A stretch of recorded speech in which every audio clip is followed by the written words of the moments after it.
Bonjour à tous, mon prénom est Claudie. Je suis intervenante chez ANEB Québec, qui est Anorexie et Boulimie Québec, un organisme qui vient en aide aux personnes aux prises avec des troubles alimentaires et des problématiques d'image corporelle. Donc, dans une initiative là, créée par NEDIC, qui est le National Eating Disorder Information Center, ils nous ont demandé de créer des petites vidéos en français pour aider les personnes aux prises avec des troubles alimentaires en ces temps de COVID-19. Donc voilà, dans ce contexte-ci, j'ai eu l'opportunité de vous créer un petit vidéo. Puis j'ai décidé de vous parler de l'autocompassion envers soi-même. Donc c'est un concept je ne sais pas si vous avez déjà entendu parler en fait. On entend souvent parler de la compassion envers les autres, mais un peu moins j'ai l'impression de la compassion envers soi-même. C'est un peu le même principe, mais qu'on applique à soi. Donc c'est l'idée de développer un dialogue interne avec soi-même qui soit plus empreint de bienveillance. Voilà.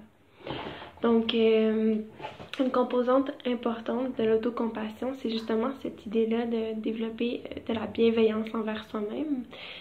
Ça implique en fait de valider les émotions que l'on vit au quotidien, puis aussi se féliciter pour nos bons coups, pour les progrès, les petits pas que l'on fait chaque jour.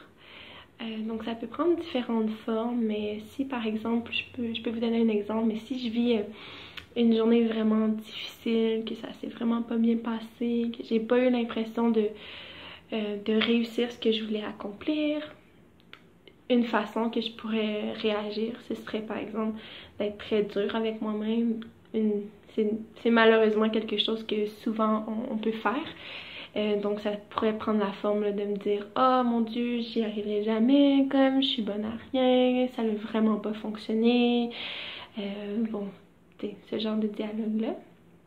Donc, au lieu de prendre cette route négative-là de la façon que je peux me traiter, être bienveillant, en fait, ce serait plutôt de valider les émotions que j'ai vécues, puis de reconnaître les bons coups que j'ai fait malgré tout. Donc ça pourrait être de plutôt me dire ah, je comprends Claudie, ça a vraiment pas été une journée facile, ça s'est pas passé comme tu voulais, puis je pense que c'est vraiment normal que tu te sentes comme tu te sens en ce moment, que tu sois un peu confuse.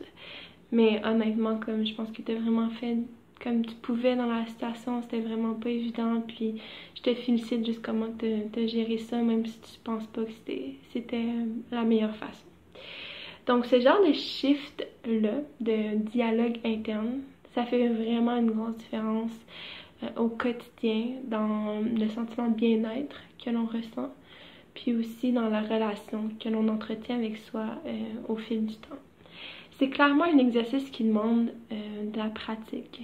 Un peu comme, je sais pas, comme jouer du piano. C'est pas quelque chose qui devient facile du jour au lendemain, surtout si ça fait très très longtemps qu'on est très critique envers soi-même. Ça va paraître un peu étrange en fait de se complimenter puis de se féliciter les premières fois qu'on le fait, mais je vous promets vraiment qu'au fur et à mesure qu'on applique ce genre de pratique, ça devient vraiment plus facile puis on finit par y croire en fait.